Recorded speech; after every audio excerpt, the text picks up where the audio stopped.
Hello everyone!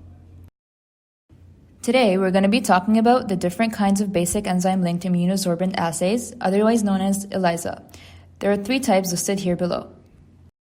For direct ELISA techniques, the surface of each well is coated directly with the sample containing our antigen of interest. Then, an enzyme-linked antibody detects the immobilized antigen and binds to the region of the antigen it's specific for, called the epitope. After several washing steps, a substrate specific for that enzyme is added, resulting in a chromogenic reaction. Direct ELISAs are best used to detect an immune response for an antigen in our sample. However, they are generally less sensitive and more difficult as we need an enzyme-linked primary antibody. Indirect ELISA techniques have the surface of each well coated with the antigen specific for our antibody of interest. The antibody of interest in our sample then specifically binds to the epitope of the coated antigen. A secondary enzyme-linked antibody directed against the host species of the primary antibody is added and binds to the Fc region. This is called our detection antibody. Indirect ELISAs are best used to determine total antibody concentration in a sample, and it is a highly sensitive and flexible process as the signal can be amplified. Finally, sandwich ELISAs have their wells coated with what we call a capture antibody specific to our antigen of interest.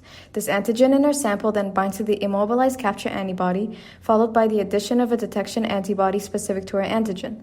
This creates our sandwich, where the capture and the detection antibodies make our bread and the antigen makes up the filling. If the detection antibody is directly linked to an enzyme, we have a direct sandwich ELISA.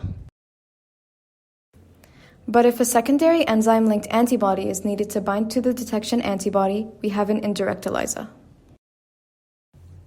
Sandwich ELISAs are much more sensitive and highly specific. They are best used for complex samples analysis, like the ones used in standard pregnancy tests.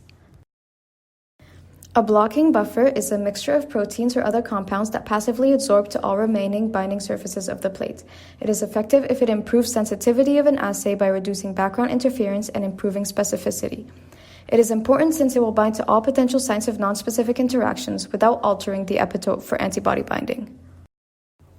Today, we explored the differences and applications of direct, indirect, and sandwich ELISAs, and why blocking buffers are an essential step to ensure a successful ELISA. Thank you for watching!